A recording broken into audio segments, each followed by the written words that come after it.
say sexy Dondon one kasa ajatum. Baby I do no njintum. Ah. Na papers ni bi kire say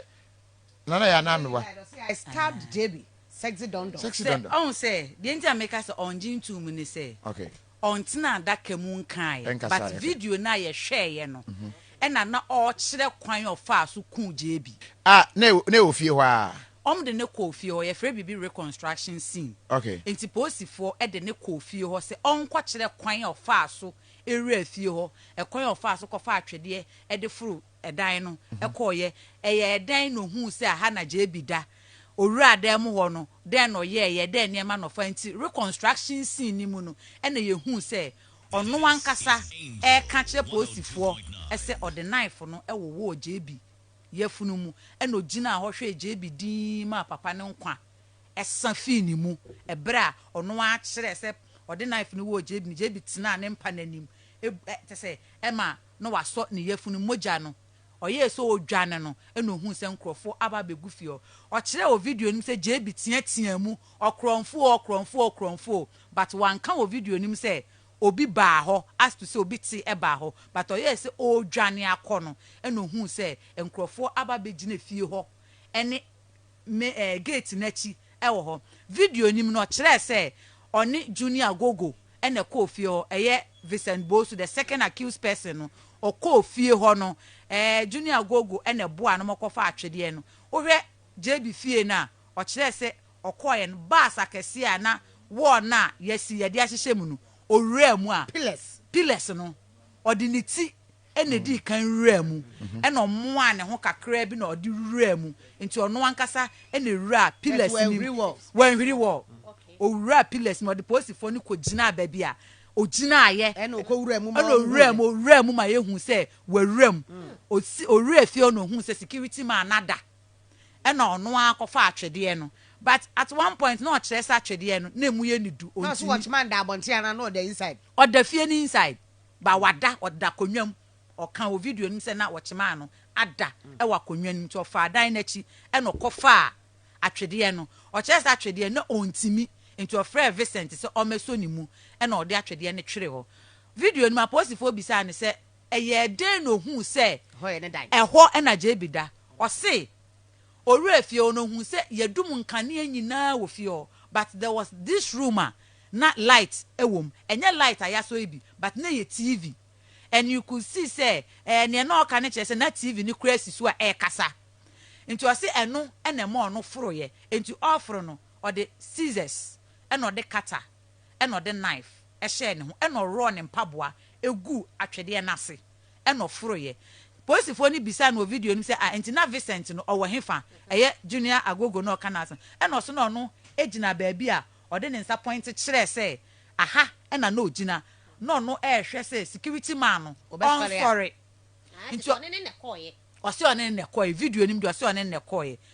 oforo ye no omu bisa ni say scissors no den omu de ye o se scissors no say odu fie na say ye wo dan gate no bi a eya mpembe bomu say ye the net blue yibi and no ditwa kata no say a sliding window and say door na eno and no di bebie obe odibe unlock but osi we no do ye no na sliding window no hu ye no na ye unlock ye so o pian eno anso pian say na bie ena bie ye ena curtains na sen ho no won say curtains utimi pushi haba no wa pushi haba na ano na be shia say nti osi odu ye na curtains you could see say as ye pushi haba ha ena ano no e shem finfi nti eno anso o pushi koye na ena obie curtains owura adam ho no na ho na JB TV screen no esi nti o ma ye hu hawa owura omo ane ho boko edisi edam ho ana TV ni ho owura mu no ka che posifo se owura ma no hu se JB ada and you could see say said they no kasa che se na JB da no hwe TV na remote ni kura no ntu se obi da I was afọ betumi aba Facebook na wa behwe abranche a yedi ne ho nkoma a wono e na watumi akum member of parliament but the picture we oluku fresh pa o we ye time a ye kan case na kodu ba bia attorney general be file nolly prosecute ye chill ye sign ye chi so manya dance die foforo ye de ne call nipa phone e di nsɛmfo okay fie hɔ ni efie no nana ya efie no ɛwɔ kwan ho ana ɛwɔ kwan ho ohwɛ enura video ni mu di a ɛwɔ kwan ho because we need to be say ɛwɔ kwan ho ana no sɛ JB atiatia mu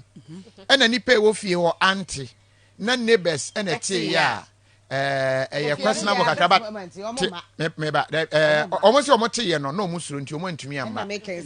na ebi bisa sɛ ɛba ne sɛ na ɔteatea mu no nipa e wɔ fie hɔ no anti but ɛno no matena tema community 8 na efie no wɔ kwan no ho pɛɛ sɛ wotena efie wɔ kwan ho pɛɛ a o body no ye used to dede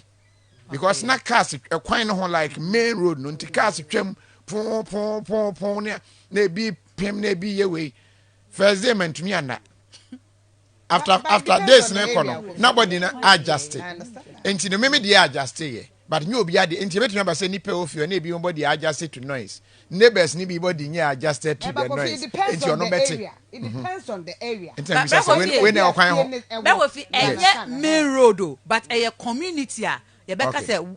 enye main road eye community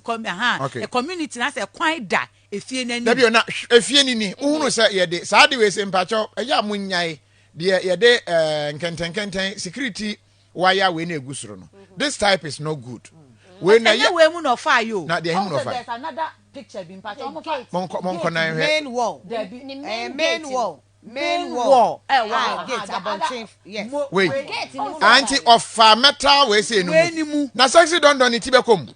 Bragofi me say enye se obi say enura me mani two way abrantie ni ti e ka kete na nka say ye ete dem kwa obi atiem ma ye site for content because e kwan your fast eno krampo enura no na handcuff gu ni nsa o video nim but e kwan a obo ne homodin timidi ni ti wura mu no me yam hye me ma me so me yam and video nim police ni ba kokra ka mu say eh and I say oti aka oti da bi metimi ayi meti apie e mo san yi ni ti pie ye which means say abrantie ni ti no eso se den kora e ko meta ayinim owura mu all right e ma ni padua ni nyina o the father say post ya wo hu mu ewura mu oni pie ye body ni nyina ewura mu epie ye ni ti wura mu no ni nyina ewura mu enti Bragofi de na make an o kire ye but enra abrantie de ne ko construction scene enti JB osi ofa mobile phone first mobile phone hu ye was Samsung na da JB nchen won paso eno ofa JB ahu enti okoto wo form one video ni mu se ofa ya no koto ye eno de share ne ho eno hu se another iPhone da table so wo ho eno kofa no nti osi ofa no wie ye no wa start bie drawer se obenya laptop osi ono niam tu no ko so kwa pope laptop and mobile phones ono ne kro no da bi ne kro no obo ano osi kundie enka ho mobile phones and laptops enti owura mu no ofa sa niam tu no osi obie drawer no eno hu se JB asori and JB nso enhu kra se obi wo ne dem ho osi osori ya no fan remote se mon join in on Facebook na mon chen ba bia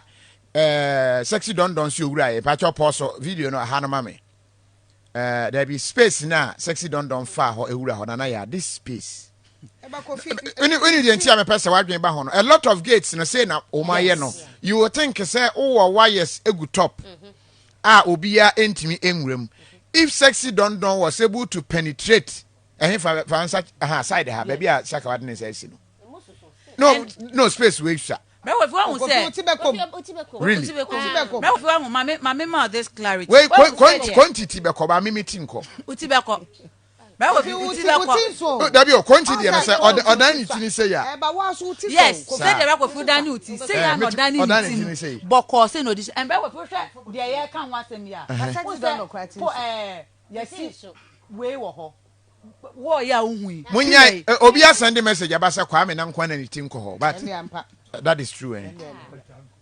anytime feel like I say ya Bragofi uhui ukọ wani ma which means one na to aso na the same ade na omo de aye enti okọ na ti dade we ya bi na aje hu nyina bad wise so it ukọ wani ma ɛwɔ fam kakra baabi omu gyina ɛwɔ fam kakra enti ogina ɛhɔ na ogina na ɛna owuram but Brakofi na kyerɛ sɛ wamfa gate ni mu Debi wo ne ho no de ayɛ wɔ ɛfam wɔ kakra and Brakofi o hwɛ video ni nso a owura mu kura mpa ne ti ni wura mu no ye duadua flowers a wo se ye flowers ni bi wa ate dua amiamianyi ahyehyɛ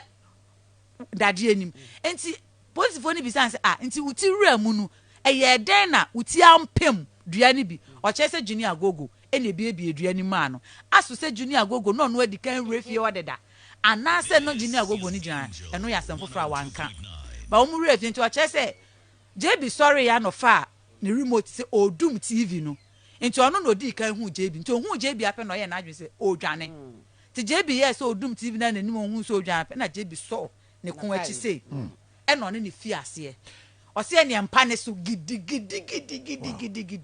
ɛma posifo ne kan so onyina mpa ne so na ɔnyɛ sɛ de na ɔne no yɛ ɛne ɔne ne gyina mpa ne so ɛkon ya ɛna ɔm de fi mpa ne so si fam ama me ba mo bisa ma say Sarah Asamwa Opoku wa join in Facebook say I just joined please show where sexy Dondon passed to and patcha what the apostle video no the video ni really o metra so honey apostle no say wo share on Facebook your right side e tokro na da ho no Brakofi amase wan forget o into kwa war na war no but the same na the space here over and otumi ewura mu no ebi mu debate we have space ni shadodo eno awe video ni bi anka be hu said ochia ni ti di wura mu man ni padua ni nyina timi wura mu di si fie ba cha obe hwe space no na o ye wo security fence na wa hunu space a ense se wuja Fika when so na no mo se nka ya advisable se wo si wo fi a wo no se be ya obi betumi ehu nti obi wura mu a obi betumi ehu nti ko mo advice ye na se we no so asa e bekunya idie ti enya wo de he amanti woteatea mu no o se oteatea mu no oni JB pre echeye okay nti na adwen ne se o yi knife no na o de awoje mi JB amoa ne se to yi knife no o se o de konachi a video no na ochire se odi connect se oye say na enye se odi wo JB but oye say ananka JB abohu na wagyae no to oye say be 3 times se third one and e wo JB into your war no na still JB ne pre to so ne pre ogye ne ho no hu se da bi wampe ba bi anwane ankwa papa no ebe pra no into oye na adwen se ne odi knife no be wo papa no to odi one and knife a Brakofi ye de aba court a me hu ye en knife ketwa ne tenten ne kase nyina tese but ano ye fia ase de sinsin akutu a ya hye da shapen fia into the war papa ne mpem ensa into oso ohun ya nse papa no atofo mo prekope en otena ne mpa nanim ena nachi etwere mpa no ena JB de ne nsa akatakuro ni so sei ena otene ewo efom ho and oso afi oye na adwen so obedwane ti Brakofi uhwe video na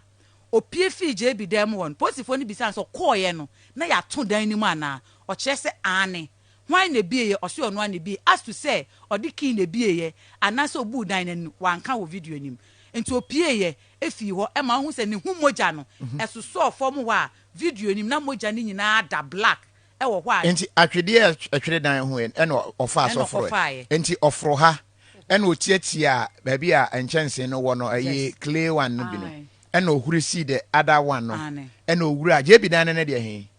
eno ena posifo bebe posifo ni gina no nti sliding window no okoye na yen lock ye nti eno anso push ya na ohuri a efie ho endo se ya achira meje wadwen kakra bi wo ho no ama honorable adani mo atna o space or reason ne say no ne ne parliament though ye be di MPP hon komo but I will want to get his take on this till now asemi twema mentwe koma memrasa na ya jena dwen ewo ho amatwa so enti Brakofi chese ebre yes and opie ye ahu se ni footprint abobo ho a ekowura another room na baaye no empabo nko anegu sa dan nim owura mu no se da bi ohun se opie a eba san de na ba be fa ekwan foforo to a ye be che no already wo hu se nkrofo abegina efie ho any gate nachi enti na nse se ofa ho enti osansan nachi se oba JB ho o se ne hu moja enti no obebie JB wardrobe ne baako eno yi ne top oyi JB atade se osane a na wabesesa ne ho o sane ni mu no eno hu se JB charge ne phone another iPhone ewo window ni baako ano e no kotu phone no e na no kra do san fa phone ni box ka ho o se ta phone na ye phone foforo e mo no iPhone foforo e no tam e no so account no wanya Samsung phone baako e na iPhones 2 e no fire and back of you o hwe kwan a sexy Dondon in the video e pf JB Danquah du fie ho e fa wo ne ho ahwiri si fom a imagine aha na obi ehwiri e de si fom ohwiri besi baabi a JB adu Danquah polytank kese ebisi gallon blue bisi hu osi ye no still not to send crofo aba begu fie ho enkrofo egu gate na echi enti osi ne nsa sei ohwiri no ne nsa ho aye but obo modern hwiri ye eso wo onim e no see the next house lady no ye fe no Abigail Mafo ono so aba court dem aba testify so that sorry ye no na footprint ye moja asoso ni fie ho e ho no be kan se obi aba na dwa ya be hohoro ne ho egu ho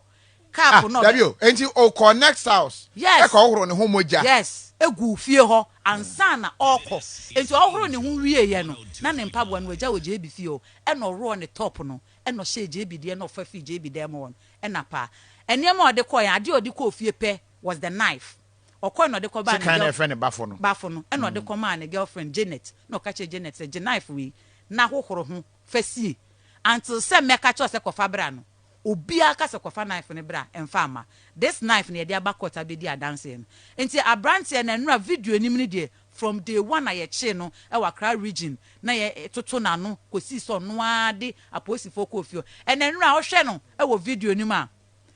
he go to the house ko bum ko todwe e wo JB empa ne ho mattress no so butu mattress ni so say e na wakata nani bompa ye erade mesro fa memfom so nyina e hwan na e boss ampa sexy Dondon okwa ofie on JB mpa ne ho e na wabutu erade fa me boni nyina abrante wo TV so we ya brawe atade we ya so no mde share no odiko ofie white one we erade mpa cho fa me boni chemi menye sa biem owie no bo JB din honorable me pa cho fa me boni nyina chemi na menye sa biem owie no kan amen e no ye sei aposifo ni nyina age ne so amen enenura ewusi egu obia e wo court dem ho a e bra kofi video no ya hwawie evidence JB mattress bedsheet na se ne mpa ne so the very day assembly see ye de aba court after all these years moja ni gusu wo ma a chenchen JB boxer shorts na she no ye de aba court abedi adanse niam me bobo so catapult tie no ja wo ho knife no cap na okofa de horo ne nsa ne ade ni nyina dancing ni a ono na ye de mobile phones ne koma no say ankon flash phone ni so ni nyina aba security man aba Abigail Mafo lady no ko horo ne ho ni fie oni nyina aba nti enura na investigator ne betenda this crime scene evidence a enura ye ko hwe video and o hwe video ni dia abrakofi meka se abrante dan ye siedu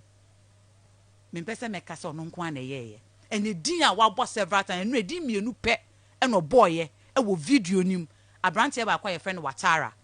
na junior gogo Watara no chese one ne koye but aposifo nso chese omo ye nhwemu wie na Watara ni nim ho hwe nti o magyan no the second deal Pacho enye junior gogo player no mo junior gogo which ono se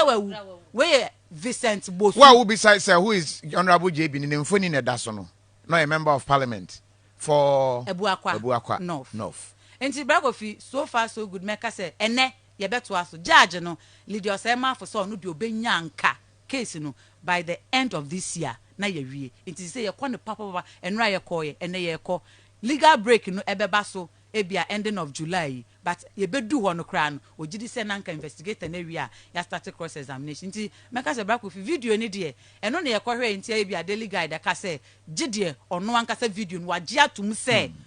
ono na de knife no wo JB ogina ho nso hwe papa no e ma papa ne nkwa nyina asafi ne mu ansa na osifo was I can't think far your friend me Catherine the security was asleep the young and watch no buy the watchman to and free Elizabeth ho yacha de hin agi de nsem kakra me de ne se edikan sa de ye ahyehye roof no be odi atwede ne fire no ya ya de bia wo nante so a emeki noise kakra security nane te se no da ya se wante sa noise menim se ebi mu ho a yehu omu aduro ye was sleeping we bia omu hu bi gu no so I want to believe that and a second JB height no any sexy Dondon height no emfa se wotimi e de se ba wo hwe chance na we ne ye tiles ni bio de ye hwehwe no we na enye dede we ne se wa woro mpabo a wo be se kotre no ti kotre nam yi so I said we say ni musu nye du kese sa se we ne obetumi afa so easily no but time of TM no yes no nanti ne de na and bravo fi maminka we say utie video na sexy Dondon ka say JBTM more than 5 times o kan twi kan brofo nyina that JB kan twi kan brofo yes akromfo owie ye no sanka and this boy obi at there was sound in the video nti me o ka bia no e yade ana yete e wo court dem mo pacho ne yire no de dance aba court bravo fi ne yire no nka picture ne ho onka ho yes start ye no ne yire na asem mpie mu wo court no onka prosecution witness ne ya afre ni nyina onka ho maybe no ofie efie ho de o hwe the prosecution na beka ni nyina eye chief inspector nkroma akakora chese no ba no wo fie ho that very day no ba ne no edemo but not the different room same card yes or say Kofi asked where was his wife amateur say so far I said the wife was in the house yes edanfo from e wo fie ho but ne dire na sem de mpie mu e wo court okay Ama you are good pa man for bo abaso ne the vivid narration but o share video no any pictures na a clear picture of said the fie ne tie the entire person wo hwe no one e be guide wo ama wo hunu kwan a wo security wo be keep no because with all this CCTV cameras over here right ebi ni ho but oba ne se wante hwe brawo fi oba na sen ma menhye mu kakra ya na nkrofo bebre susu se ne o mate na ye no ano de epiem wo court ne se oba ne ma ne caution statement o kire se ne baba akoyare ye ebribi na kwala no omde ne ko hospital by na opese ne maame ne dan nchen enti oni ni kun kan e ma be mate ase na ka chen soke me ne akwala no ebeda to oni akwala na ada for some time issue ni see ye no o kire se no dan kwala ne dem ho enti wante hwe ba posifo incident ni si aposifo ekokodu fie ho no ombisa security man ne se na o madam we hefa e no se me madam o wone dem ho e na o mo frɛ security man ne frɛ maame ni wo phone so e na o ka chen se aposifo abafie ha o e na se aposifo de o ma abafie ha se de no se boss window na chi hu so bi de atwede atwere ho enti aposifo ne pese o mo kɔ ne se akromfo bafie ha omo foro koko hu maame no omo bo ne dan no security man ko kire dan omo bo dan no e na maame epie ye opie ba no se a ura dan we no se mi ura dan e na wo soro nti munko we oni police fo no anko police fo no ko edem ho ko hu se je bi da ho a se bi wawu ye ko hu se kata ne da ho scissors no bandana ne da ho maame na mpie police fo no se omo wie ni omo ya omo ko no ena maame ni bie do no ena ode nani temu kakra no bisa sa amukọ emuhu mira na esi police ni ba ko ka kire no no de abakot se maame wosi wunim dia ye okun aka adan na tum wosi wunim ne esi ka adan tum da no ma no mo hye mo dem na mona enti as to say maame ni hu se ni kun no knife ne wo ne bo e wo ne sisi e wo ne he at that time ne de na onim enti maame ni issue ni de ne de a waka che police fo abeka che court ni nyina ne sa asem ni si na enyo ni de bi ne dadem no ne ma no but onim wante se obi tiam kromfo wante se nkrofo nso abafie o se akromfo abafie o wante se je bi awu ni o te ye ne se police fo abafie o police fo ne kasai e mo ka o che police fo ni kun ni dan police fo ni twam no bi sa police fo mu hu papa na enom se maame wo se onim ni asi a kan dan tum nada Ama questions bebre aba ewo ha CCTV camera and so actually say na bi ni fie ho but Honorable Francis Adenimo ewo fie ha now or a member of parliament that time right now na nyina na parliament no correct coffee na nyina na parliament yam wache na yam akwaba mejo so miso so mechiamo abusuafo a yetie program ehwe yinya ya mo nyina ache asem a medical ba betom ne de ayare hosem na mene onumonyamfo Joseph Boache Danquah Edu Junior and na ya wo mrahye bedwam until 2016 February 9th sa atorienche esi ya or the corner crechi. From 2016 up to now, how many years? Talking about over 6 years. As I mean to me, Emma die, Emma, a who you know, be I rehearse them. Now, JB was a very lively person, so what I say. And now, you know, for him dear, and don't you know, or you'll be a I'm not a bedroom. I mean, who know now and who any car. When him said, you see a yen in Nipa, actually a board manipa. And when she the metimiaka, assembling in our court, police for a investigations, Kratchia or the suspect, Daniel Siedu, popularly known as C0urt Dondon. Or no aja to me say on a kudi side jumano from the evidence Mode Abbey. And me say assembling connery no. You bet me a whom be bia a wasi a beboa ama abotoyem aba. We can never forget Honorable Joseph Boache Danquah Edu Jr. We can never forget him. But ni way ne honsemune anywhere or court intino. You be train the court. But mani yehu if sitting member of parliament you come till now. Na assembly ye kwanabra. You think about obi a oton jene wa gubulishi. Eni yekuna nkebe kwasɛn. Well, Kofi no kwe sentina meka say mfie nsia twem. Yeah. Nti mfie nsia twem na nka wo se saa asɛm yi ka yawie ama me ma dwene mu no de nka wo se ka hu bibi aba na wie ya ama ye huhu sunsanso nyina ache. Yeah. Eni kwan se etimi ba ne saa. Nti empanimfo a wa asɛm no omu nsɛm e Ghana Police Service mi so omu na ye prosecution no. E investigation e di ni nyina wo court. Nti ombetimi akeka wo mo and a court processes delay ni ade no minim say omo anim kwan ya ombetimi afa so ama adwuma na contempt afa strike adwuma no enti mo fidie so de betimi aka cha omo ne say omo mom pensem no nyina na edi pefe na eye obi kra na ya hwere no wo abusuam no wo yire owo ma abusia eye Abuakwa North constituency or Mashrade. Ama meja wa mwako. So we share TV and we join our Facebook. We C0urt Dondon you can chin and the team Sakura no and a buyer no and a member of parliament no and so any na me have always said say ne sama ye 2 week on keka ho. Yes, we Africans and you do baby when ko that din sa Nana ya nambwa.